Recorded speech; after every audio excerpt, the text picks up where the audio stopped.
Voici la traduction du script en français, adapté pour une voix off, en privilégiant la clarté et le naturel. Astérisque astérisque voix off, ton dynamique et intrigant astérisque astérisque. Salut et bienvenue sur astérisque astérisque Crazy Pepper astérisque astérisque, la chaîne où le drame est intense et la vengeance brûle plus fort que jamais. Si vous aimez les rebondissements à couper le souffle, les personnages audacieux et les histoires qui vous tiennent en haleine jusqu'à la fin, vous êtes au bon endroit. Abonnez-vous et plongez dans des récits captivants de trahison, de karma et de vengeance ultime. Préparez-vous à des moments inoubliables et des dénouements satisfaisants, uniquement sur Crazy Pepper. C'est parti, que le drame commence. Astérisque astérisque voix off, ton plus posé, narratif astérisque astérisque. Le feu arrière grillé du SUV de luxe de Queen Stocks a attiré l'attention de Miles Keenan comme une enseigne au néon dans l'obscurité. Il avait remplacé ce même ensemble de feux 3 jours auparavant dans son garage, facturant $200 pour les pièces et la main-d'œuvre. Or, le voilà garé devant le motel Riverside à 23h, un mardi soir, alors que sa femme, Danica, prétendait être à sa réunion de club de lecture à l'autre bout de la ville. Miles s'est accroupi derrière son vieux Ford pick-up rouillé, le moteur émettant des cliquetis en refroidissant dans l'air de décembre. Le quartier industriel de Cleveland s'étendait autour de lui comme un cimetière de rêves brisés. Des cheminées d'usine perçaient le ciel gris tel des pierres tombales. L'enseigne vacancière du motel bourdonnait et clignotait, projetant une lumière jaune maladive sur l'asphalte fissuré. Il a sorti son téléphone et a pris 3 photos de la plaque d'immatriculation du SUV. Ses mains ne tremblaient pas. 15 ans de mariage lui avaient appris à contrôler ses réactions, à réfléchir avant d'agir. Son entreprise de réparation automobile lui avait montré que se précipiter dans les problèmes sans un diagnostic approprié ne faisait généralement qu'empirer les choses. Une porte s'est ouverte au 2e étage du motel. Miles a vu Danica en sortir, ajustant son manteau, suivi d'un homme grand en veste coûteuse. Queen Stocks, propriétaire de Stocks Premium Motor. Miles avait déjà travaillé sur les véhicules personnels de cet homme à 2 reprises, et chaque fois, il avait eu l'impression que Queen considérait les mécaniciens comme à peine mieux que de la poussière. Ils ont parlé calmement près de la balustrade. Queen a tendu une enveloppe à Danica. Elle l'a glissée dans son sac sans l'ouvrir, puis s'est penchée pour un baiser qui a duré plus que nécessaire. Miles a démarré son camion et est rentré chez lui. La maison était sombre à son arrivée. Le ranch à plusieurs niveaux à Parma Heights ressemblait exactement à toutes les autres maisons de Maple Grove Drive. Pelouse soignée, revêtement en vinyle, garage pour 2 voitures, le rêve américain en beige et marron. Miles a garé l'auto dans l'allée et est entré par la porte d'entrée comme si de rien n'était. La voiture de Danica est arrivée 20 minutes plus tard. Miles était assis à la table de la cuisine, lisant un magazine professionnel sur l'efficacité des turbocompresseurs. Elle est entrée, son sac à main et une bouteille de vin à la main. « Comment était le club de lecture ?» a demandé Miles sans lever les yeux. « Bien. Nous avons discuté de ce nouveau thriller dont tout le monde parle. » Danica a posé le vin sur le comptoir et a commencé à retirer ses bijoux. Margaret a apporté des biscuits faits maison. « Je t'en ai gardé. » Elle a sorti une petite boîte de son sac à main. Des biscuits achetés en magasin, à la station-service d'à accent grave côté, a noté Miles, encore chaud d'avoir été sous la lampe chauffante. « Merci », il a tourné une page de son magazine. De quoi parlait le livre ? D'une femme qui découvre que son mari lui ment sur tout. Danica a marqué une pause devant l'entrée de la cuisine. Ça m'a fait réfléchir à la confiance dans les relations. Miles a hoché la tête. La confiance est importante. Oui, elle l'est. Elle est montée à l'étage. Miles a entendu la douche couler, puis le sèche-cheveux. Des bruits normaux d'une soirée normale. Sauf que plus rien ne semblait normal. Il s'est dirigé vers son bureau à domicile et a allumé son ordinateur portable. Queen Stocks possédait la plus grande concession indépendante du Grand Cleveland, spécialisée dans les importations de luxe. Bonne réputation, actif à la chambre de commerce, 2 fois divorcé, pas d'enfant. Miles a mis en favori plusieurs articles sur les plans d'expansion de l'entreprise de Queen, puis a effacé son historique de navigation. Il avait appris depuis longtemps que l'information était un pouvoir, mais seulement si on la gardait pour soi jusqu'au bon moment. Le lendemain matin, chez Kenanes Auto Repair, Miles travaillait sous le capot d'une Subaru WRX pendant que son assistant Tony s'occupait de l'accueil. Le garage occupait un coin de rue dans le quartier de Stockyard, en tout. Rez d'entreprises similaires qui servaient la classe ouvrière de Cleveland. Miles avait acheté l'endroit il y a 8 ans avec de l'argent hérité de son père. La cloche au-dessus de la porte a tinté. Miles a levé les yeux pour voir une femme d'une trentaine d'années, hispanique, portant un tailleur qui ne correspondait pas vraiment au quartier. « Vous êtes Miles Keenan ?» a-t-elle demandé. « Ça dépend de qui demande. »« Jerez Delgado. Je travaille pour Monsieur Stokes à la concession. » Elle a jeté un coup d'œil autour du garage. « Pourrions-nous parler en privé ?» Miles a essuyé ses mains sur un chiffon. « Tony, prends ta pause déjeuner. » Son assistant a attrapé sa veste et est sorti. Miles a attendu que la porte se referme avant de se retourner vers Jerez. « Que puis-je faire pour vous, mademoiselle Delgado ? » Je gère le travail administratif pour Monsieur Stokes. Les comptes, l'emploi du temps, ce genre de choses. Elle a fouillé dans sa mallette et en a sorti un dossier. J'ai pensé que vous devriez savoir que votre femme rencontre Monsieur Stokes régulièrement depuis 6 semaines. Miles a gardé une expression neutre.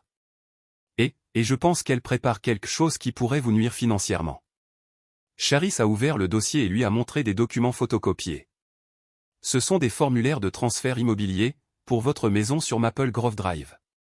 Elle a posé des questions sur la protection des actifs et le droit du divorce. Les documents semblaient légitimes. Miles les a étudiés attentivement, notant les dates et les signatures. Danica les avait signés, mais sa propre signature manquait. « Pourquoi me dites-vous cela ?» a demandé Miles. « Parce que Monsieur Stokes traite tout le monde comme de la merde, y compris moi. Il se croit intouchable parce qu'il a de l'argent. » Charis a refermé le dossier. « Je l'ai vu détruire la vie d'autres personnes. Je ne veux pas que cela se reproduise. » Miles lui a rendu les documents. « J'apprécie l'avertissement.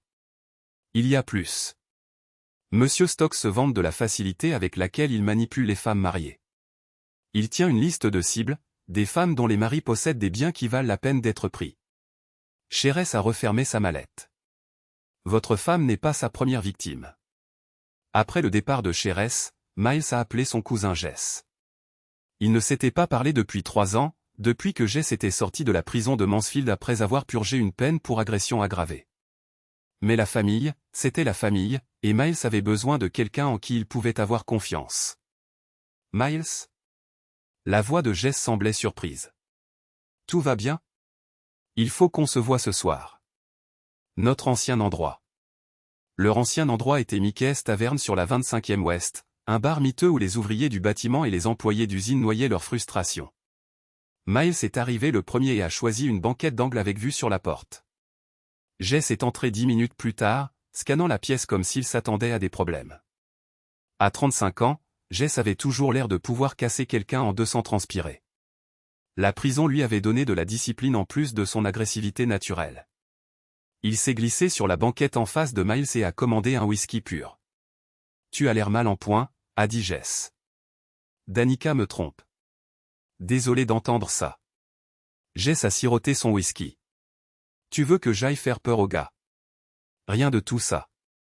J'ai besoin d'une surveillance. Quelqu'un pour la suivre, documenter ce qu'elle fait.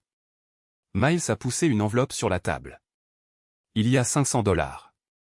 Plus si ça dure plus longtemps que prévu. Jess a empoché l'argent sans le compter. Qu'est-ce que tu ne me dis pas ? Elle prévoit de me dépouiller de tout ce que je possède. Maison, entreprise, économie, le tout. C'est à ça que servent les avocats. Les avocats travaillent avec des preuves. J'ai besoin de preuves d'abord. Miles a fini sa bière. Tu peux t'en charger ou pas ? Je peux m'en charger. Jess s'est levée. Mais si ça tourne mal, si les gens commencent à tirer ou à brandir des avocats, je ne me laisserai pas emprisonner pour toi. Compris. Miles est rentré chez lui en traversant des quartiers qui devenaient progressivement plus agréables à mesure qu'il s'éloignait du cœur industriel. Parma Heights était comme une zone tampon entre les difficultés de la classe ouvrière de Cleveland et la véritable richesse des banlieues, des familles de la classe moyenne vivant dans des maisons qu'elles pouvaient à peine se permettre, prétendant que la prospérité était juste au coin de la rue. La Honda Accord de Danica n'était pas dans l'allée. Miles a garé l'auto et a traversé la maison, notant de petits changements qui n'étaient pas là auparavant. Une pile de courriers sur le comptoir de la cuisine, tout adressé à Danica. Des relevés financiers de banque qu'il ne reconnaissait pas. Une carte de visite de Ander. On Family l'eau glissée derrière le micro-ondes. Il a tout photographié avec son téléphone, puis a remis le tout exactement là où il l'avait trouvé. Le bureau à domicile partageait l'espace avec la salle de loisirs de Danica, séparée par un paravent. Miles allait rarement de son côté, mais ce soir, il a fait une exception. Les tiroirs de son bureau étaient verrouillés, mais Miles savait où elle gardait la clé, scotchée sous le tiroir du bas de sa boîte à bijoux à l'étage. Le premier tiroir contenait des relevés bancaires montrant un compte courant de près de $8 000, de l'argent qui aurait dû se trouver sur leur compte joint. Le deuxième tiroir contenait de la correspondance avec Patricia Henderson, avocate. Le troisième contenait un dossier en manille étiqueté « Inventaire des actifs ». Miles a photographié chaque document, travaillant méthodiquement. Danica planifiait cela depuis des mois, peut-être plus. Elle avait tout catalogué ce qu'il possédait, de la maison à la collection de pièces de motos anciennes de Miles dans le garage. Elle avait même recherché la valeur de son entreprise. La porte d'entrée s'est ouverte en bas. Miles a rapidement tout remis à sa place, a replacé la clé et est arrivé à son propre bureau avant que Danica n'appelle son nom. « Je suis là », a-t-il répondu. Elle est apparue dans l'embrasure de la porte, tenant des sacs de leur restaurant chinois préféré. « J'ai pensé que nous pourrions dîner tranquillement ensemble. Nous n'avons pas fait ça depuis un moment. » Ils ont mangé à la table de la cuisine, bavardant de leurs journées respectives. Danica semblait plus détendue qu'elle ne l'avait été depuis des semaines, même affectueuse. Elle a ri à l'histoire de Miles sur un client qui avait essayé de réparer sa propre transmission avec du ruban adhésif et une prière. « J'adore entendre parler de ton travail », a-t-elle dit. « Tu rencontres des gens si intéressants dans ta vie. » Miles a hoché la tête. « En parlant de gens intéressants, j'ai croisé Quinn Stokes aujourd'hui. Il a mentionné qu'il pourrait amener sa Porsche pour quelques réparations. » Danica a marqué une pause, ses baguettes à mi-chemin de sa bouche. « Oh, c'est bien. Oui, il a l'air d'un type respectable. Tu l'as déjà rencontré? » Je ne crois pas. Son nom me dit quelque chose, par contre. Miles a rangé ce mensonge avec tous les autres. Après le dîner, ils ont regardé la télévision ensemble sur le canapé. Danica s'est blottie contre lui comme autrefois, sa tête sur son épaule. Pendant un instant, Miles a presque oublié le motel, l'enveloppe, le compte bancaire secret. Puis son téléphone a vibré avec un SMS de Jess. Les suivis au bureau de l'avocate, j'ai des photos. Miles a supprimé le message et est retourné regarder les nouvelles.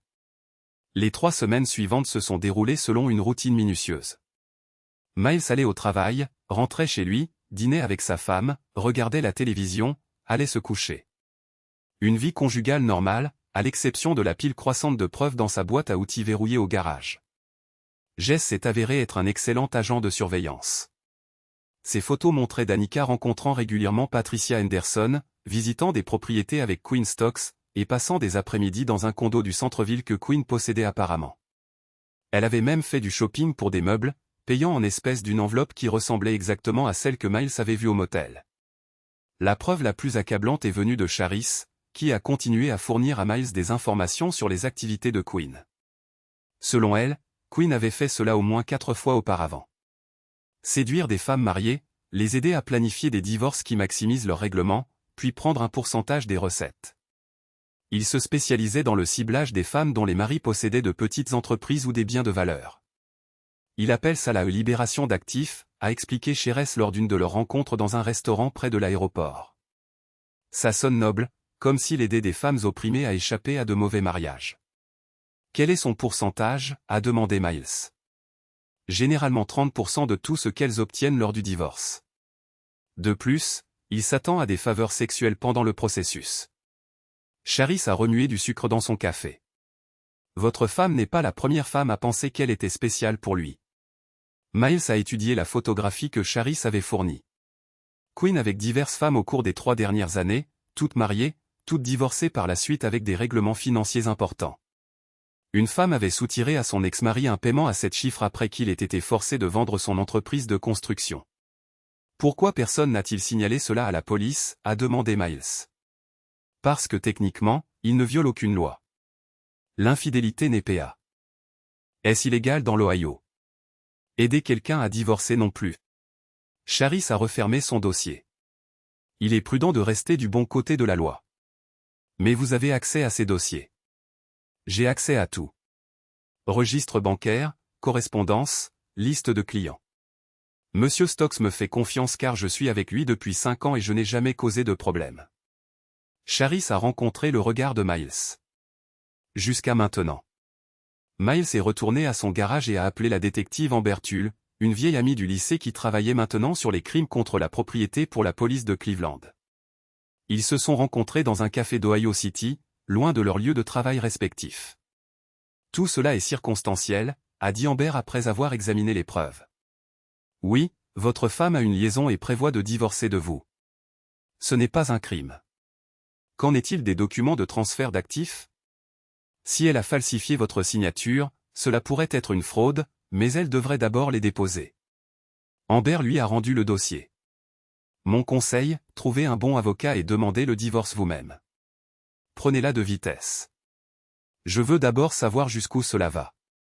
Miles, je te connais depuis qu'on a 16 ans. Tu n'es pas du genre à laisser passer les choses. Amber s'est penchée en avant. Ne fais rien de stupide. Je ne ferai rien. Je suis sérieuse. Quoi que tu prévois, réfléchis bien. La prison ne convient pas aux gens comme toi. Miles lui a assuré qu'il serait prudent, puis est rentré chez lui pour trouver Danica en train de faire sa valise. Week-end entre filles à Chicago, a-t-elle expliqué. Brenna m'a invité. On y va vendredi matin. Brenna Coyle était la meilleure amie de Danica depuis l'université. Récemment divorcée elle-même après que son mari l'ait trompée avec sa secrétaire. Miles ne l'avait jamais aimée, principalement parce qu'elle le traitait comme un employé chaque fois qu'elle venait. Combien de temps, a demandé Miles. Juste le week-end. On sera de retour dimanche soir. Danica a plié une robe dans la valise. Ça ne te dérange pas, n'est-ce pas? Bien sûr que non. Tu mérites de t'amuser. Vendredi matin, Miles a regardé depuis son garage Danica charger sa voiture et partir. Puis il a appelé Jess. Elle bouge. Honda Accord blanche en direction et sur LI 90. Je suis sur elle. Miles a passé la journée à travailler sur une reconstruction de moteur particulièrement complexe, se perdant dans la précision mécanique nécessaire pour restaurer un moteur détruit à un état de fonctionnement. En fin d'après-midi, Jess a appelé pour une mise à jour. Elle ne va pas à Chicago. Elle a tourné au sud sur LI 77. Maintenant, elle est à Akron. Elle est entrée dans le parking d'un hôtel avec le même type que sur tes photos. Quinn, c'est lui. Ils sont dans la chambre 237 du Hampton Inn sur Market Street. On dirait qu'il prévoit de rester le week-end. Miles a remercié Jess et a raccroché. Puis il est allé à sa banque et a retiré $10 000 en espèces. Sur le chemin du retour, il s'est arrêté dans un magasin d'électronique et a acheté un petit enregistreur numérique, le genre que les avocats utilisaient pour les dépositions. Samedi matin, Miles a appelé Charis et lui a demandé de le retrouver au garage.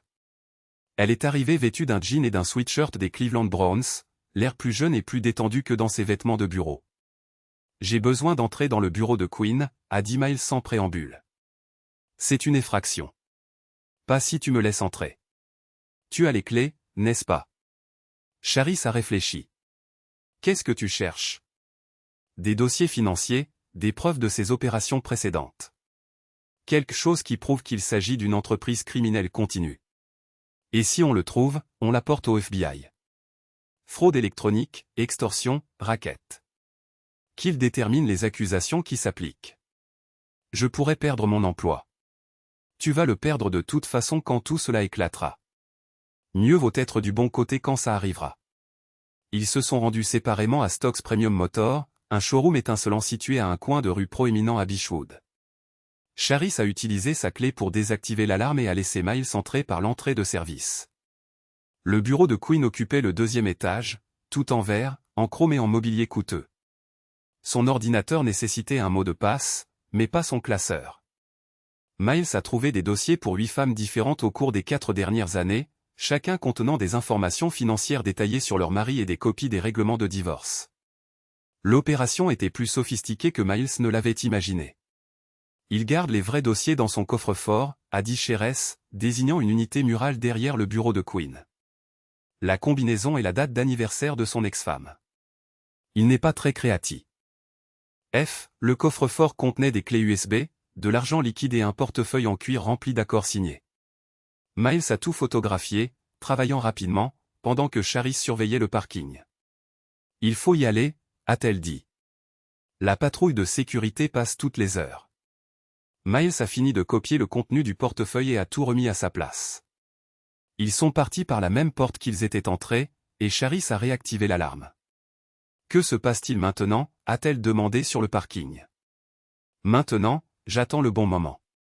Dimanche soir, Danica est rentrée de son week-end entre filles avec des histoires de shopping sur Michigan Avenue et de dîner dans des restaurants chers. Elle semblait plus heureuse qu'elle ne l'avait été depuis des mois, presque étourdie. Miles a écouté ses récits et a hoché la tête au bon moment. Tu aurais dû voir Brenna essayer de faire un créneau en ville. Danica a ri. Elle a passé 10 minutes à essayer de se faufiler dans un espace clairement trop petit. On dirait que tu t'es bien amusé. Oui. Ça a fait du bien de s'éloigner de tout. Tu sais, parfois il faut de la distance pour voir sa vie clairement. Miles a convenu que la distance pouvait apporter de la perspective. Lundi matin a apporté la première vraie surprise. Miles est arrivé à son garage pour trouver Jess qui l'attendait sur le parking, le visage contusionné et le bras gauche en écharpe. Qu'est-ce qui t'est arrivé? Je me suis fait attaquer hier soir devant mon appartement. 3 gars avec des battes de baseball. Jess a grimacé en ajustant son écharpe. Ils connaissaient mon nom. Ils m'ont dit d'arrêter de suivre les gens qui ne voulaient pas être suivis. Miles a aidé Jess à entrer dans le bureau et lui a versé du café. Tu as vu leur visage? Trop sombre. Mais l'un d'eux avait une voix que j'ai reconnue. Un grand type, une voix grave, il a appelé les autres par leur nom. Jess a siroté son café avec précaution. Bradan et Louis. Bradan était celui qui donnait les ordres. Miles connaissait ce nom. Bradan Kersey travaillait pour la sécurité de plusieurs entreprises haut de gamme de la région, y compris Stocks Premium Motor. Il avait vu le gars une fois lorsqu'il avait livré un véhicule réparé sur le terrain de Queen.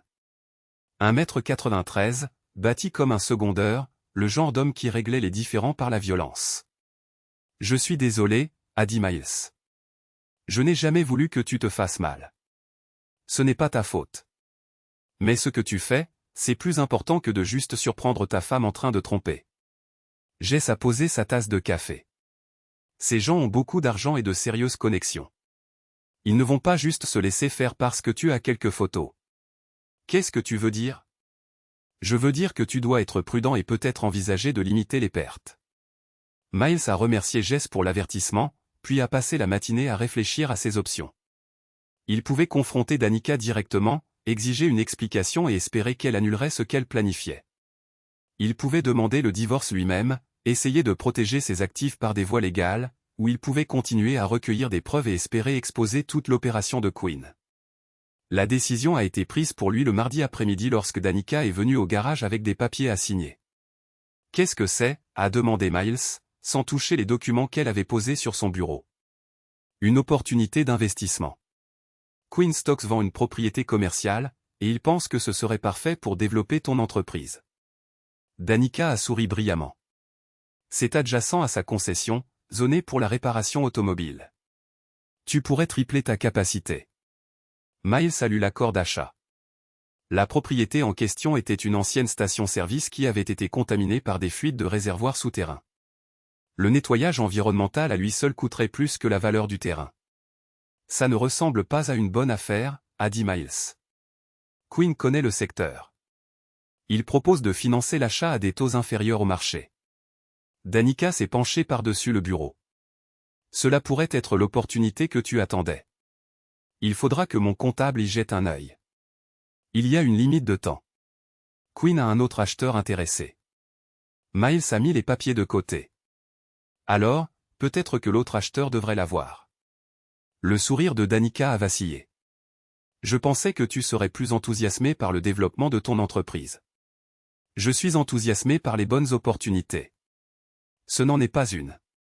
Ce soir-là, Danica était silencieuse pendant le dîner. Elle s'est excusée tôt et a passé le reste de la nuit sur son ordinateur portable, tapant furieusement et faisant des appels téléphoniques à voix basse. Miles a fait semblant de regarder la télévision tout en écoutant des fragments. En de ces conversations. Il est têtu là-dessus, a-t-elle dit à quelqu'un. Non, je ne pense pas qu'il se doute de quoi que ce soit. Il est juste naturellement prudent avec l'argent. Plus tard, quand déposons-nous les papiers? Je suis fatigué de faire comme si tout était normal. Et enfin, peut-être est-il temps de passer au plan B. Mercredi matin, Miles a appelé le bureau de l'avocate Patricia Henderson et a pris rendez-vous sous un faux nom.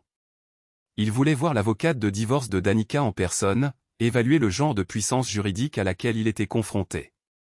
Le bureau de Henderson occupait le dernier étage d'un gratte-ciel du centre-ville, tout en marbre poli et boiserie d'acajou. L'avocate elle-même était une femme élégante d'une cinquantaine d'années, aux cheveux argentés et aux yeux calculateurs. « Monsieur Johnson », a-t-elle dit, serrant la main de Miles. « Que puis-je faire pour vous ?» Miles avait préparé une histoire sur son propre mariage difficile, soigneusement élaborée pour paraître crédible sans révéler sa véritable identité. Henderson a écouté attentivement, prenant occasionnellement des notes sur un bloc-notes. « Votre situation est assez courante », a-t-elle dit quand il a eu fini. Les mariages échouent souvent lorsqu'il y a une disparité significative de revenus ou de niveau d'éducation. Le principal soutien de famille peut se sentir sous-estimé, tandis que le conjoint dépendant peut se sentir piégé ou insatisfait. Que me recommanderiez-vous? Documentez tout. Les dossiers financiers, les preuves d'infidélité si elles existent, toute tentative de dissimuler des actifs ou des revenus. Henderson s'est penché en arrière dans sa chaise. L'Ohio est un État de distribution équitable, ce qui signifie que les biens matrimoniaux sont divisés équitablement, mais pas nécessairement de manière égale. Plus vous avez de preuves de la mauvaise conduite de votre conjoint, meilleure sera votre position dans les négociations. Miles a posé des questions sur les délais et les coûts, puis a remercié Henderson pour son temps. En partant, il a remarqué le dossier de Danica sur le bureau de l'avocate, épais de documents et de photographies. Cet après-midi-là, Charis a appelé avec des nouvelles urgentes. Quinn accélère son calendrier, a-t-elle dit. Je l'ai entendu parler à quelqu'un de déposer les papiers cette semaine au lieu du mois prochain. Qu'est-ce qui lui a fait changer d'avis? Il pense que tu deviens suspicieux. De plus, il a une autre cible en vue. Une femme dont le mari possède une chaîne de restaurants. Il veut faire table rase. Miles a senti les murs se refermer sur lui. Quoi qu'il allait faire, il fallait que cela se produise rapidement. Jeudi soir, Danica a annoncé qu'elle sortait de nouveau avec Brenna. Juste un dîner et des verres, a-t-elle dit, vérifiant son apparence dans le miroir du couloir. Ne m'attends pas. Miles a attendu que sa voiture disparaisse au coin de la rue, puis a passé un appel téléphonique. C'est l'heure, a-t-il dit à Jess. Ils se sont rencontrés au garage une heure plus tard. Jess a amené deux autres hommes que Miles ne reconnaissait pas, tous deux vêtus de vêtements sombres et aux expressions sérieuses. Ce sont des amis à moi, a expliqué Jess. Ils me doivent des faveurs. Miles a exposé son plan. Il était simple, direct et complètement illégal.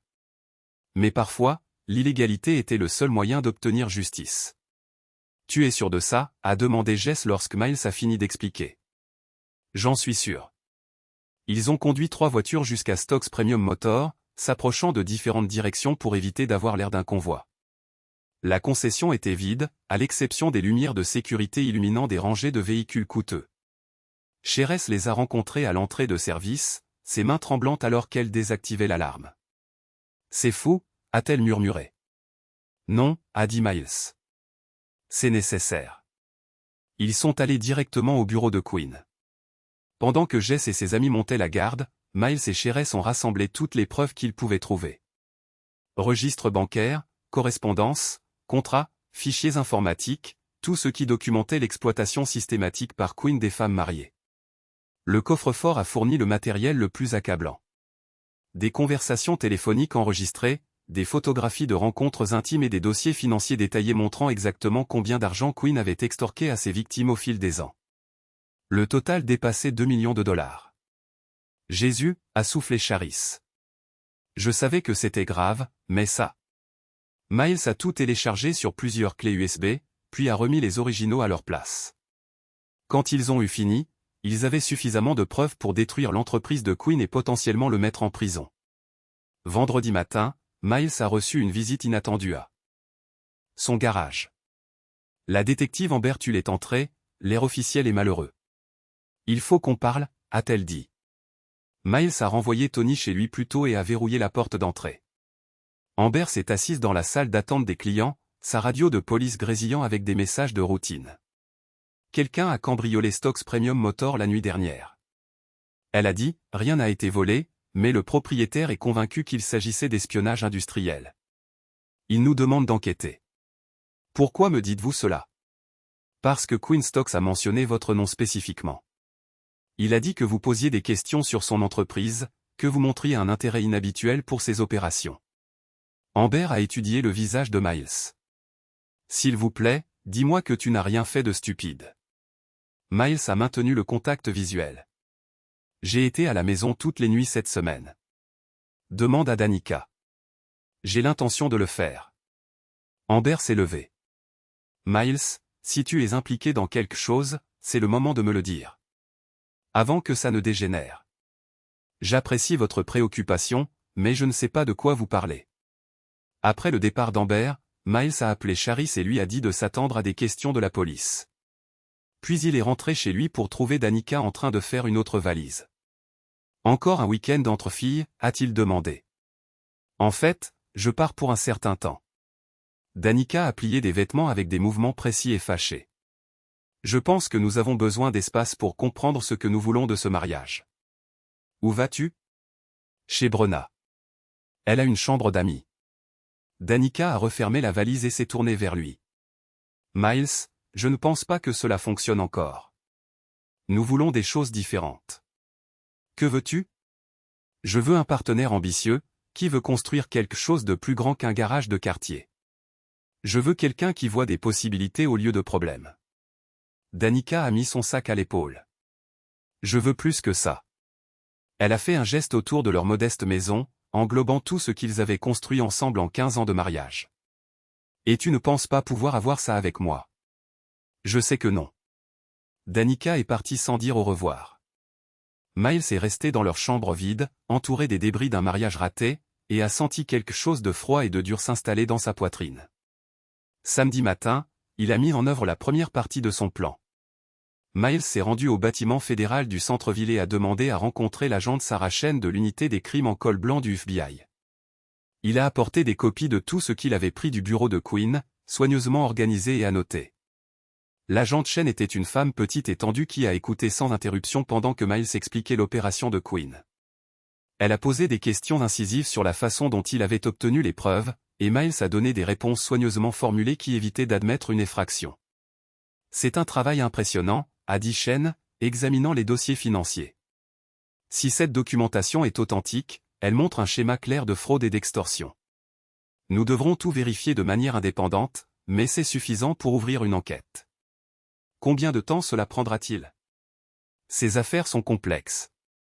Des mois, peut-être des années. Chen a fermé le dossier. Je dois demander, quel est votre intérêt dans tout cela? Faites-vous partie des victimes de Monsieur Stocks? Miles a expliqué la situation avec Danica sans entrer dans les détails personnels. Chen a hoché la tête avec sympathie. Je suis désolé pour votre mariage, mais vous devez savoir que poursuivre cette affaire ne vous aidera pas nécessairement dans votre procédure de divorce. Les affaires civiles et criminelles suivent des calendriers différents. Je comprends. Miles a quitté le bâtiment fédéral avec l'impression d'avoir allumé une mèche sur une très grosse bombe. Maintenant, il devait s'assurer de ne pas être trop près lorsqu'elle exploserait.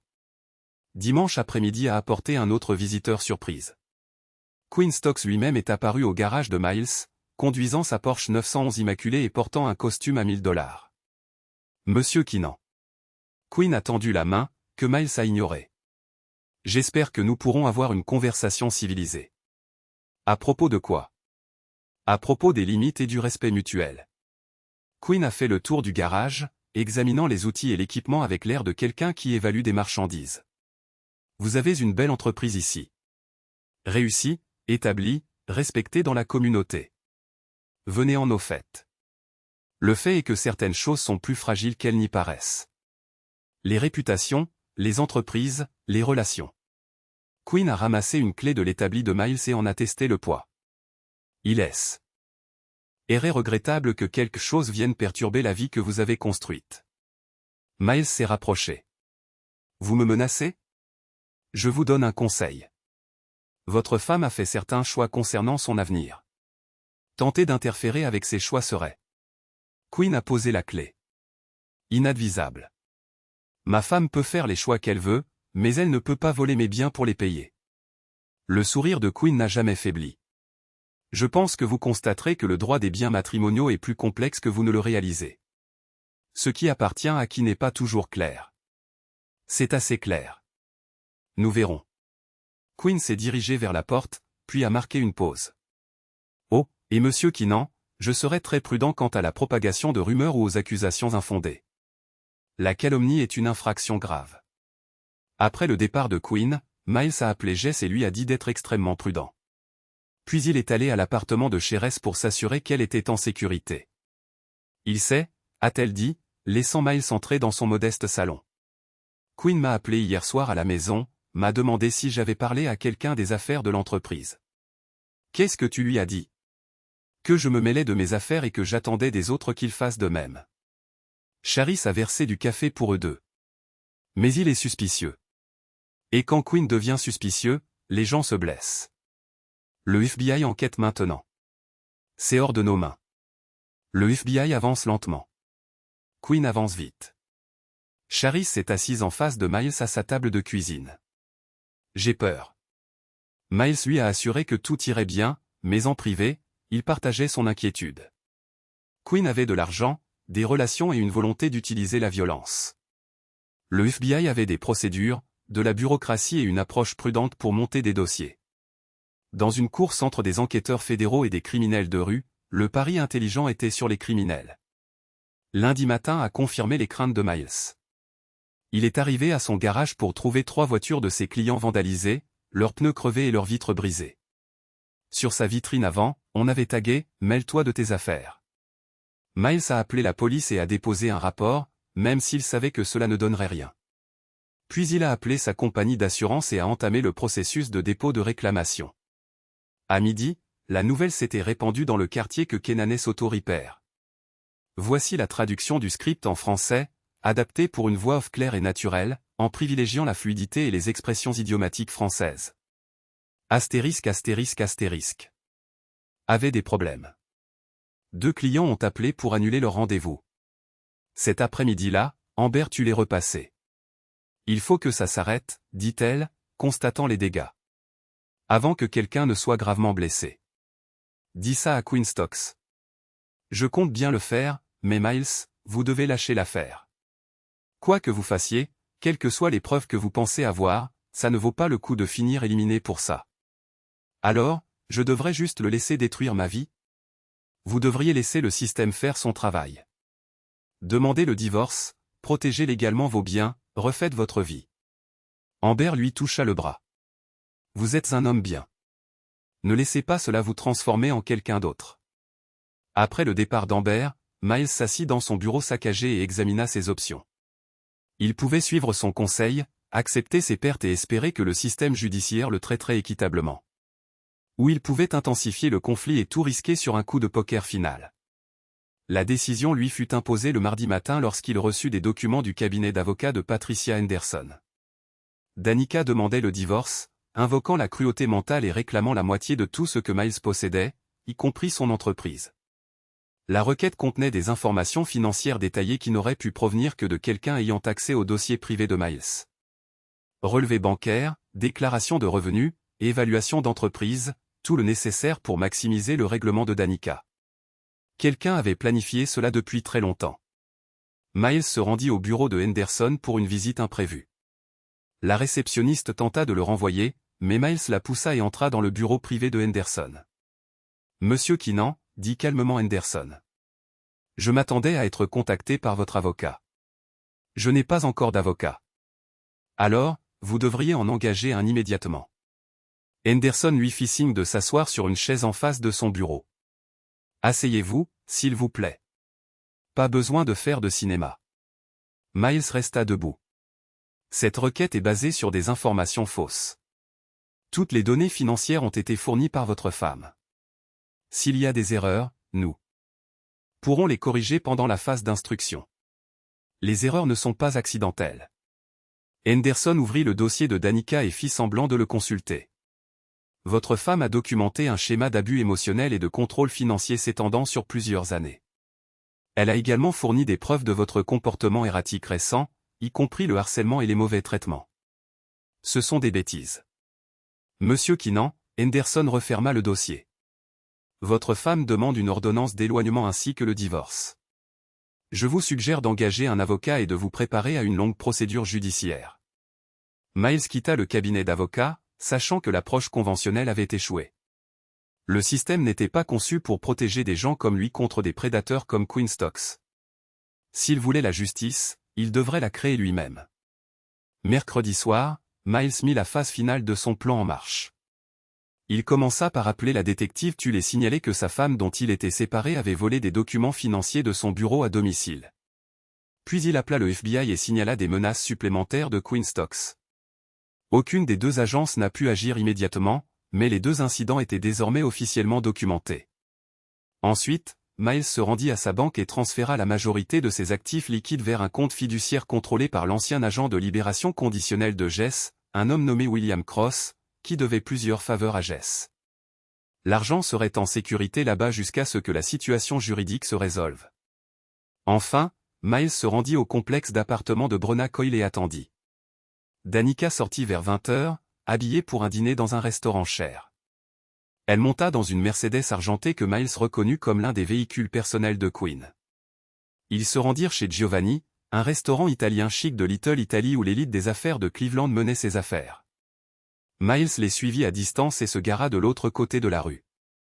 À travers les grandes fenêtres du restaurant, il pouvait voir Danica et Quinn à une table de coin, célébrant quelque chose avec du champagne.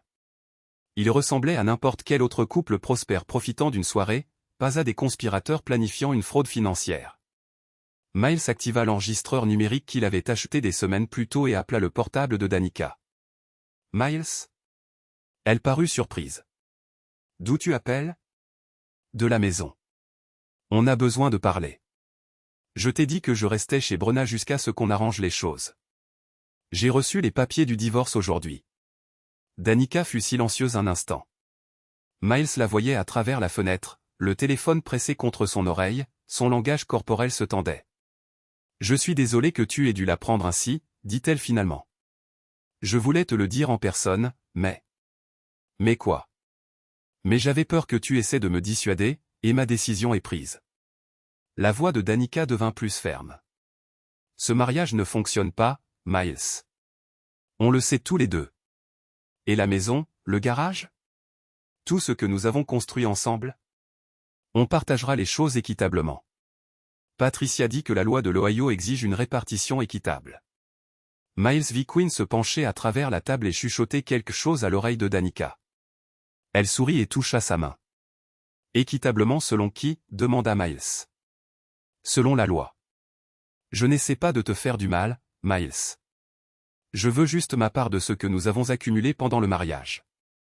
Ta part de ce que j'ai construit. Ce que nous avons construit.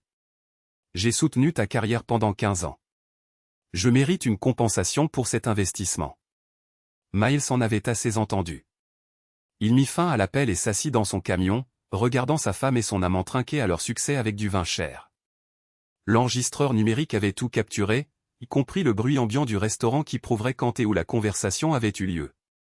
Le jeudi matin apporta la prochaine phase de la contre-attaque de Miles. Il arriva à son garage et trouva Brighton Kersey qui l'attendait sur le parking, appuyé contre un escalade noir aux vitres teintées. « Monsieur Keenan » dit Brighton à l'approche de Miles. « Nous devons parler. Je suis occupé. Ça ne prendra pas longtemps. » Brighton était encore plus grand de près, avec des jointures cicatrisées et des yeux sans vie. « Mon employeur veut que vous compreniez quelque chose, votre femme a fait son choix. Lutter contre cela ne fera qu'empirer les choses pour tout le monde. » Brighton s'approcha, utilisant sa taille pour intimider. « Surtout pour vous. » Miles déverrouilla la porte de son garage. « Dites à votre employeur que j'ai compris son message. » « Je ne crois pas que ce soit le cas. » Brighton saisit le bras de Miles alors qu'il tentait d'entrer dans le bâtiment. « Permettez-moi d'être plus clair. Arrêtez d'interférer dans les affaires de Monsieur Stokes ou vous finirez comme votre cousin. » Miles baissa les yeux sur la main de Brighton sur son bras, puis releva le regard vers le visage de l'homme. « Enlevez votre main de moi. » « Ou quoi ? Miles sourit. Ou je vous montrerai pourquoi je garde un démonte-pneus près de mon établi. Brighton relâcha sa prise, mais ne recula pas, vous faites une erreur. Probablement. Mais c'est mon erreur à faire. Après le départ de Brighton, Miles appela l'agent Chen du FBI et signala la menace. Puis il appela la détective Tulle et fit de même. Les deux policiers l'assurèrent qu'ils enquêteraient, mais Miles savait que les enquêtes prenaient du temps qu'il n'avait pas. Le vendredi apporta la prochaine escalade. Miles arriva au travail et trouva la vitrine avant de son garage complètement brisée, résultat d'une brique lancée à travers la vitre pendant la nuit. Graffé sur le côté de son bâtiment, il y avait les mots « Dernier avertissement ». Miles rappela sa compagnie d'assurance, puis passa la matinée à calfeutrer la fenêtre brisée avec du contreplaqué. Plusieurs clients passèrent en voiture, virent les dégâts et continuèrent leur chemin. Le bruit courait que le garage de Kenan était un endroit dangereux pour faire des affaires. Vers midi, Sherry s'appela paniquée. « Ils m'ont viré », dit-elle. Quinn m'a appelé dans son bureau ce matin et m'a accusé d'avoir volé des dossiers confidentiels. Il dit qu'il va me faire arrêter. Peut-il prouver quelque chose? Il n'a pas besoin de prouver quoi que ce soit. Il a juste besoin de me rendre la vie impossible jusqu'à ce que je disparaisse. Charis pleurait maintenant. Je n'aurais jamais dû m'impliquer là-dedans. Miles la rencontra dans un café à Lakewood, loin de leurs quartiers respectifs. Charis semblait épuisé, son calme professionnel habituel complètement disparu. « Je suis désolé, » dit Miles. « Je n'ai jamais voulu que tu perdes ton emploi. Ce n'est pas le travail. C'est ce qui va se passer ensuite. » Charis essuya ses yeux avec une serviette. Quinn ne se contente pas de virer les gens. Il les détruit. Mauvaise référence, menace légale, pression financière. Je l'ai déjà vu faire ça. Le FBI enquête. Quand ils passeront à l'action, Quinn, tu seras protégé en tant que témoin. Quand, Miles? Ces affaires fédérales prennent des années. Je ne peux pas attendre des années. Sherry finit son café et se leva. Je quitte Cleveland ce soir. J'ai de la famille à Phoenix. Et ton témoignage? Ils devront monter leur dossier sans moi. Charis partit et Miles sut qu'il n'avait plus beaucoup d'alliés. Le système judiciaire était trop lent. Ses amis étaient intimidés ou chassés, et Quinn augmentait la pression quotidiennement. C'était l'heure des mesures désespérées. Le samedi matin, Miles se rendit à la fourrière où la ville entreposait les véhicules abandonnés. Il avait fait des travaux mécaniques pour le superviseur du dépôt, un ancien flic bourru nommé Frank Kowalski, qui devait plusieurs faveurs à Miles. « J'ai besoin d'une faveur, Frank. »« Quel genre de faveur ?» Kowalski alluma une cigarette et s'appuya contre sa roulotte de bureau. « J'ai besoin d'emprunter une voiture. Quelque chose qui ne peut pas être retracé jusqu'à moi. »« Jésus, Miles, qu'est-ce que tu prépares ?»« Rien d'illégal. J'ai juste besoin d'un moyen de transport qui n'est pas lié à mon nom. » Kowalski réfléchit. « Combien de temps ?»« 24 heures, peut-être moins. Il y a une Buick sur le parking arrière. Elle est là depuis 6 mois. Le propriétaire ne l'a jamais réclamée. Le titre est en suspens. » Kowalski tendit à Miles un jeu de clés. « Ramène-la avec le plein. » Et nous n'avons jamais eu cette conversation. Le samedi soir, Miles mit des vêtements sombres et conduisit la Buick empruntée jusqu'au quartier de Queen à Pepper Pike. Cette banlieue luxueuse se dressait comme une forteresse de richesse, avec ses communautés fermées et ses propriétés à $1 million. La maison de Queen était une vaste structure contemporaine entourée d'un aménagement paysager soigné et de caméras de sécurité discrètes. Miles se gara à 3 pâtés de maison et traversa les bois derrière la propriété de Queen. La maison était vide. Selon Charis, Queen était à une conférence d'affaires à Chicago jusqu'au dimanche soir. Un moment parfait.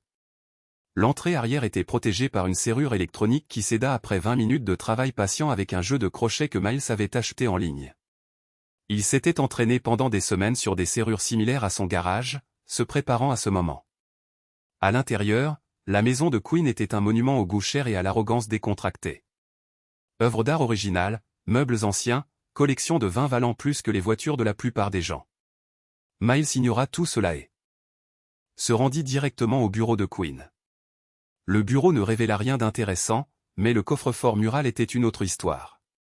Utilisant l'anniversaire de l'ex-femme de Queen, Information que Charis avait fournie des mois plus tôt, Miles ouvrit le coffre-fort et trouva exactement ce qu'il espérait trouver. Des clés USB contenant des fichiers de sauvegarde de l'ordinateur de Quinn, des relevés bancaires montrant des comptes offshore, des photos de Quinn avec diverses femmes, certaines d'entre elles clairement mineures, et un journal en cuir documentant chaque aspect de l'entreprise criminelle de Quinn, écrit de la propre main de Quinn. Miles photographia tout, puis remit soigneusement les articles à leur place d'origine. Il était de retour dans son camion en moins d'une heure, ne laissant aucune trace de sa visite, à l'exception de quelques empreintes de pas dans la terre meuble derrière la maison de Quinn. Le dimanche matin, Miles fit des copies de tout ce qu'il avait trouvé et se rendit à l'adresse du domicile de l'agent Chen, qu'il avait obtenu via les registres publics. Il savait que contacter un agent fédéral chez lui était inhabituel, mais les circonstances avaient dépassé les procédures normales. « Monsieur Kinnan », dit Chen, ouvrant sa porte en tenue décontractée. « C'est extrêmement inhabituel. Ce que Quinn Stokes est en train de faire l'est aussi. » Miles lui tendit une enveloppe Kraft. « Ce sont des preuves supplémentaires pour votre enquête. Du matériel sensible au temps. » Chen l'invita dans son salon et examina les photos en buvant du café dans une tasse sur laquelle était écrit « Meilleure maman du monde ». Son expression devint plus sérieuse à chaque page. « Comment avez-vous obtenu ce matériel » demanda-t-elle.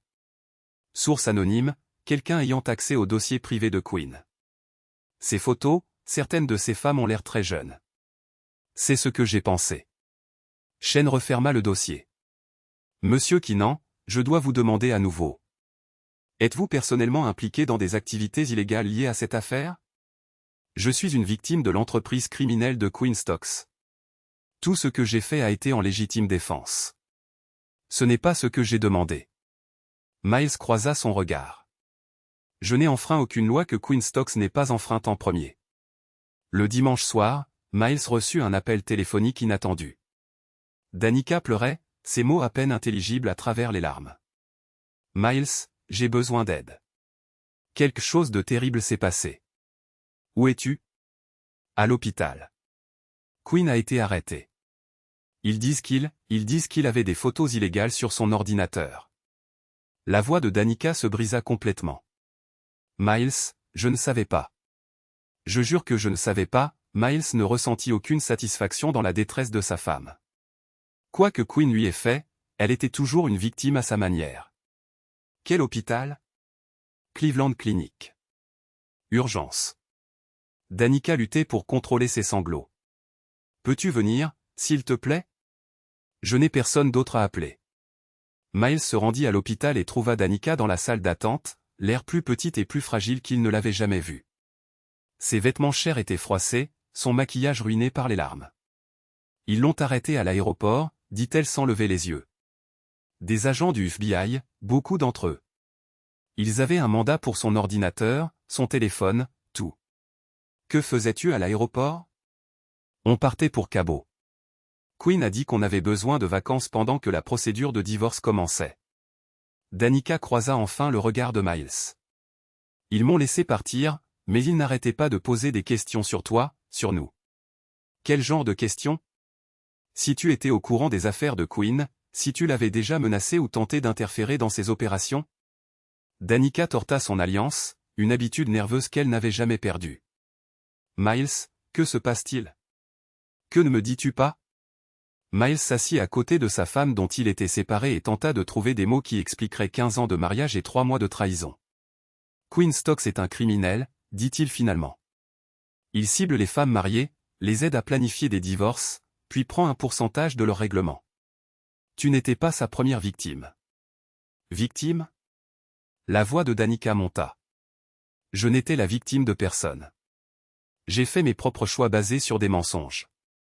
Basés sur des promesses que Quinn n'avait jamais l'intention de tenir. Tu ne sais pas de quoi tu parles. Je sais qu'il a fait cela au moins 8 fois auparavant.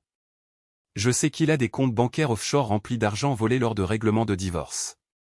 Je sais qu'il garde des photos et des enregistrements de rencontres intimes à des fins de chantage. Miles se pencha. Et je sais qu'il n'avait jamais eu l'intention de rester avec toi une fois qu'il aurait mis la main sur mes biens. Danica le fixa sous le choc. Comment sais-tu tout ça? Parce que je l'enquête depuis des mois. Parce que je savais que quelque chose n'allait pas et j'ai agi au lieu de simplement l'accepter. Tu m'as enquêté? Je l'ai enquêté. Tu étais juste une partie de son opération. Danica se leva brusquement. J'ai besoin d'air. C'est trop. Ils sortirent dehors sur le parking de l'hôpital. La silhouette de Cleveland s'étirait devant eux, industrielle et implacable sous le ciel de décembre. Que se passe-t-il maintenant?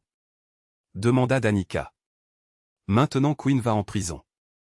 Le FBI a suffisamment de preuves pour le condamner pour de multiples crimes. Fraude électronique, extorsion, possession de matériel illégal. Il sera parti pour des années. Je voulais dire ce qui nous arrive. Miles réfléchit à la question. Il y a 3 mois, il aurait dit que leur mariage valait la peine d'être sauvé. Maintenant, après tout ce qui s'était passé, il n'était pas sûr qu'il restait quelque chose à sauver. Je ne sais pas, dit-il honnêtement. Je suis désolé, Miles, pour tout ça. Je pensais? Danica cherchait ses mots. Je pensais que je voulais quelque chose de différent. Quelqu'un de différent. Tu voulais quelque chose de différent. Tu le veux toujours. Peut-être, mais pas comme ça. Pas basé sur des mensonges et la manipulation. Ils restèrent silencieux pendant plusieurs minutes, regardant le trafic circuler dans le complexe hospitalier. Les véhicules d'urgence allaient et venaient, transportant des gens à travers les pires moments de leur vie. Les papiers du divorce, dit Danica finalement. Je veux les retirer. Pourquoi? Parce qu'ils étaient basés sur les conseils de Quinn. Parce que je pensais avec mes émotions au lieu de ma tête. Danica se tourna pour faire face à Miles. Parce que peut-être qu'on peut trouver comment arranger ça. Miles étudia le visage de sa femme, cherchant des signes de tromperie ou de manipulation. Il ne vit que de l'épuisement et du regret. Ce ne sera pas facile, dit-il. Il y a beaucoup de dégâts à réparer. Des problèmes de confiance, des problèmes financiers, des complications légales. Je sais. Et je ne suis pas la même personne qu'il y a 3 mois. Toute cette expérience m'a changé. Danica hocha la tête. Peut-être que le changement n'est pas toujours mauvais. Le lundi matin apporta la confirmation que l'arrestation de Quinn n'était que le début. Le FBI a perquisitionné Stocks Premium Motor, saisissant ordinateurs, dossiers et relevés financiers. Ils ont également arrêté Brighton Kersey pour agression et extorsion, basé en grande partie sur le témoignage de Jess et d'autres victimes. L'agent Chen appela Miles pour une mise à jour. Vos informations ont été cruciales pour monter ce dossier, dit-elle. Sans ces fichiers supplémentaires, nous n'aurions peut-être pas eu suffisamment de preuves pour obtenir des mandats de perquisition. Que arrive-t-il aux victimes de Quinn? C'est plus compliqué. Les tribunaux civils devront déterminer qui a droit à quelle compensation. Certains des règlements de divorce étaient légitimes. D'autres étaient basés sur des documents frauduleux. Chen fit une pause.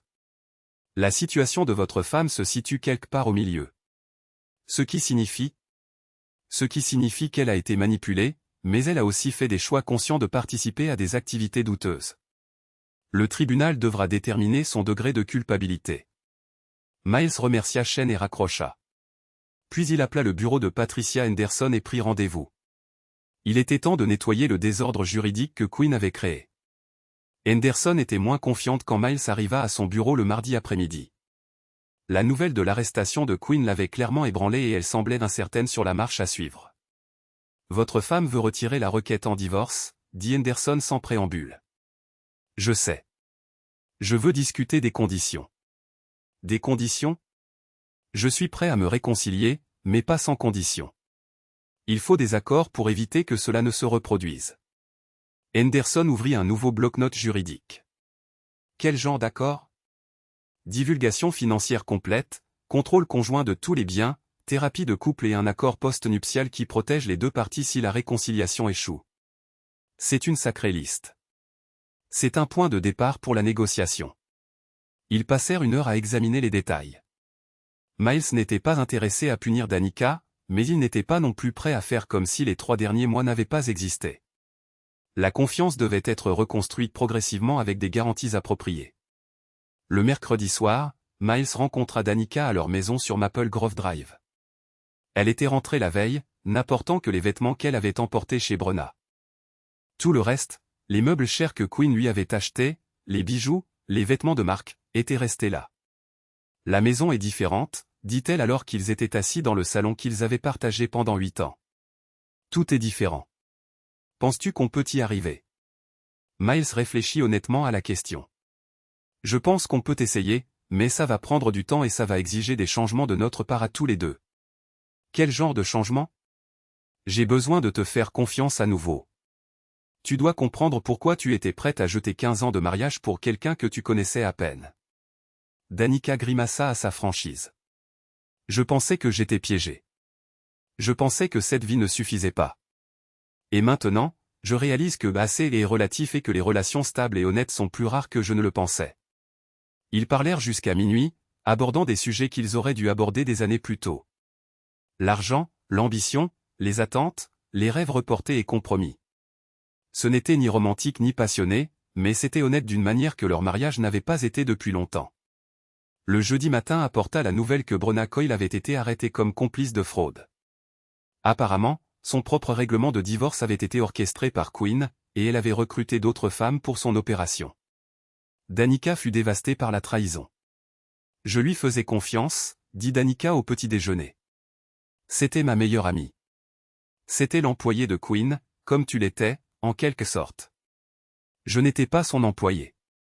Non, mais tu étais sa victime. Et les victimes deviennent souvent complices sans s'en rendre compte.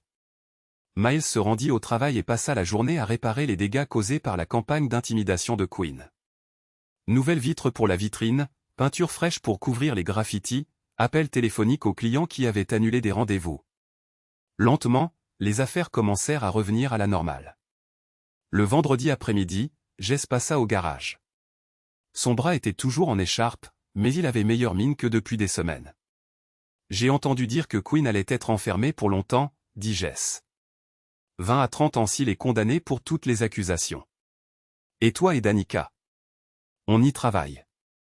Jess hocha la tête en signe d'approbation. Le mariage, c'est comme reconstruire un moteur. Parfois, il faut tout démonter avant de pouvoir tout remonter correctement. C'est très philosophique pour un ex-détenu. La prison vous donne le temps de réfléchir. Ils s'assirent dans un silence confortable, écoutant les bruits du quartier autour d'eux. Cleveland, une ville ouvrière avec toutes ses luttes et ses petites victoires. Ce n'était pas glamour, mais c'était réel. As-tu déjà regretté de ne pas avoir accepté l'accord de Quinn? Demanda Jess. Partir, faire le dos rond, laisser quelqu'un d'autre mener la bataille? Miles réfléchit à la question. Non. Certaines choses valent la peine d'être défendues, même quand le combat coûte plus cher que ce que tu peux te permettre. Même quand tu pourrais perdre. Surtout à ce moment-là. Le samedi marqua 3 semaines depuis l'arrestation de Quinn. Miles et Danica se rendirent au parc métro de Cleveland, quelque chose qu'ils n'avaient pas fait ensemble depuis des années. Ils marchèrent dans la vallée de Cuyahoga, parlant de tout sauf de leurs problèmes conjugaux. Tu te souviens quand on venait ici quand on se fréquentait? Demanda Danica alors qu'ils s'arrêtaient au bord de la rivière. Tu voulais vivre dans une cabane dans les bois, écrire des romans et cultiver des légumes. Et toi, tu voulais ouvrir un atelier de motos sur mesure, construire des motos pour les gens qui avaient plus d'argent que de bon sens. Ils rirent tous les deux, se souvenant de leur version plus jeune avec de plus grands rêves et de plus petits comptes en banque. Qu'est-il arrivé à ces gens? Demanda Danica. Ils ont grandi, sont devenus pragmatiques, ont oublié que les rêves comptent plus que les plans. Peut-être qu'il n'est pas trop tard pour s'en souvenir. Miles prit la main de sa femme pour la première fois depuis des mois. Peut-être pas. Le dimanche apporta des visiteurs inattendus. L'agent Chen et la détective Tull arrivèrent ensemble à la maison de Miles, l'air officiel et sérieux. Nous devons discuter de votre témoignage pour le procès de Quinn, dit Chen. Ils s'assirent autour de la table de cuisine pendant que Chen expliquait l'affaire fédérale contre Quinn, fraude électronique, extorsion, évasion fiscale, possession de matériel inapproprié. Les accusations entraîneraient probablement des décennies de prison. Votre coopération a été précieuse, dit Chen. Mais nous avons besoin que vous témoigniez sur la manière dont vous avez recueilli certaines preuves. Quoi spécifiquement? Les clés USB, les relevés financiers, les photographies. La défense contestera la chaîne de garde de tout ce qui a été obtenu par des moyens irréguliers. Miles jeta un coup d'œil à Danica, qui écoutait attentivement. Ils avaient parlé de son enquête, mais pas des méthodes spécifiques qu'il avait utilisées. Je témoignerai, dit Miles. Mais je veux l'immunité pour toute infraction mineure que j'aurais pu commettre pendant l'enquête, comme l'effraction, le vol de fichiers numériques, la surveillance sans consentement. Chen et Tull échangèrent des regards. Nous pouvons probablement arranger cela étant donné les circonstances. Vos actions ont permis d'exposer une entreprise criminelle majeure. Après le départ des agents, Danica confronta Miles sur ce qu'elle avait entendu. Tu t'es introduit par effraction chez Quinn, entre autres. Miles, tu aurais pu être arrêté. Tu aurais pu aller en prison. Quinn aussi, si quelqu'un n'avait rien fait pour l'arrêter. Danica s'assit lourdement à la table de cuisine. Je n'avais aucune idée que tu étais capable de quelque chose comme ça. Moi non plus, jusqu'à ce que ce soit nécessaire. Quoi d'autre je ne sais pas sur ce que tu as fait? Miles lui raconta tout, la surveillance, les effractions, la collecte de preuves, la construction minutieuse de la chute de Quinn. Danica écouta sans interruption, son expression passant du choc à quelque chose qui ressemblait à de l'admiration. Tu as planifié tout ça, demanda-t-elle quand il eut fini. J'ai planifié de me protéger et d'exposer l'opération de Quinn. Tout le reste n'était que des détails. Tu aurais pu me le dire. On aurait pu travailler ensemble. Tu couchais avec l'ennemi, Danica. Littéralement. Elle grimaça à sa franchise. Je sais. Et je le regretterai pour le reste de ma vie. Le lundi matin apporta le premier jour du procès de Quinn. Miles témoigna pendant 3 heures, détaillant son enquête et les preuves qu'il avait recueillies.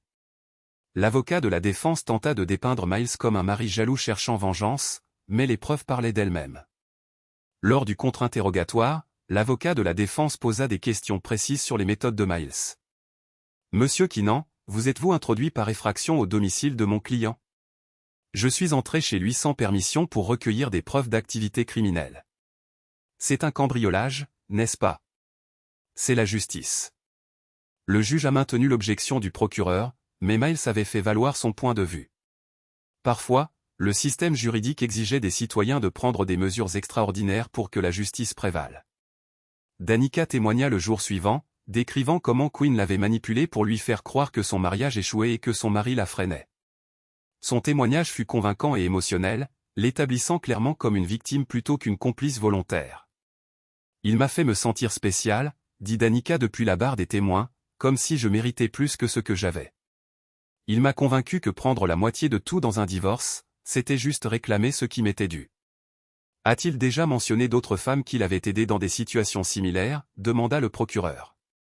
Pas directement, mais il parlait du nombre de femmes piégées dans des mariages sans amour avec des hommes qui ne les appréciaient pas. Il a fait en sorte que ça ressemble à un service public. Le procès dura 2 semaines. Quinn fut condamné pour toutes les accusations majeures et écopa de 25 ans de prison fédérale. Brighton Kersey reçut 8 ans pour agression et extorsion. Brenna Coyle fut condamnée à 3 ans de probation et ordonné de faire restitution aux victimes de Quinn. Le jour où Quinn fut condamné, Miles et Danica s'assirent dans la galerie du tribunal et virent la justice rendue. Cela sembla anticlimatique après des mois d'enquête et de conflits, mais satisfaisant d'une manière tranquille. C'est fini, demanda Danica alors qu'ils quittaient le tribunal. L'affaire pénale est terminée. Le reste dépend de nous. Ils rentrèrent chez eux à travers des quartiers qui semblaient les mêmes qu'il y a 6 mois, mais se sentaient complètement différents. Le paysage industriel de Cleveland s'étendait autour d'eux, dur et implacable, mais en quelque sorte plus honnête que les banlieues raffinées où des gens comme Quinn Stokes pratiquaient leur tromperie. Je veux retourner à l'école, dit soudain Danica. Pourquoi faire? Travail social. Je veux aider les femmes qui sont dans des situations comme la mienne. Des femmes vulnérables aux prédateurs comme Quinn. Miles réfléchit à cela. C'est une bonne idée. Ce ne sera pas facile. 2 ans de cours, des exigences de stage, probablement pas beaucoup d'argent au début. On s'en sortira. Ils passèrent la soirée à planifier le retour de Danica à l'école et à discuter des changements dans leur vie ensemble. Une maison plus petite, un budget plus serré, des responsabilités partagées. Cela ressemblait à la vie qu'ils auraient dû construire depuis le début. 6 mois plus tard, Miles reçut une lettre de Quinn Stokes de la prison fédérale. Il faillit la jeter sans la lire, mais la curiosité l'emporta. Monsieur Keenan, commençait la lettre. Je voulais que vous sachiez que je respecte ce que vous avez fait. La plupart des hommes auraient simplement accepté leur perte et seraient passés à autre chose. Vous vous êtes battu et vous avez gagné. Cela demande du courage et de l'intelligence. Je vous ai sous-estimé et cela m'a tout coûté. Sans rancune. Q. Stokes. Miles montra la lettre à Danica qu'il a lue 2 fois avant de commenter. Il ne comprend toujours pas, dit-elle. Il pense que c'était une question de gagner ou perdre, comme un jeu, n'est-ce pas? Non, il s'agissait du bien et du mal, de protéger ce qui compte et d'arrêter les gens qui blessent les autres. Miles approuva et jeta la lettre de Quinn à la poubelle. Certaines personnes n'ont jamais appris la différence entre la justice et la vengeance, entre se protéger et détruire les autres. 1 an après la condamnation de Quinn, Miles et Danica renouvelèrent leurs vœux de mariage lors d'une petite cérémonie à l'église de leur quartier. 20 personnes y assistèrent, principalement des clients du garage de Miles et des camarades de classe du programme de travail social de Danica. Pas de réception sophistiquée, pas de vêtements chers, pas de prétention d'être ce qu'il n'était pas. Prenez-vous cette femme pour épouse, demanda le pasteur, connaissant ses défauts et ses forces, ses erreurs passées et son potentiel futur. Oui, je le veux, dit Miles, le pensant plus que la première fois. Prenez-vous cet homme pour époux, promettant de construire une vie basée sur l'honnêteté et le respect mutuel? Oui, je le veux, répondit Danica, les larmes coulant sur son visage. Ils échangèrent de simples anneaux en or pour remplacer les bagues chères qui avaient été perdues lors des procédures légales. Rien de fantaisiste, rien pour impressionner les autres, juste des symboles d'un engagement qu'ils avaient failli jeter. Après la cérémonie, ils se rendirent à leur nouvel appartement à Lakewood. Plus petit que la maison sur Maple Grove Drive, mais suffisant pour 2 personnes qui avaient appris à apprécier ce qu'elles avaient au lieu de convoiter ce qui leur manquait.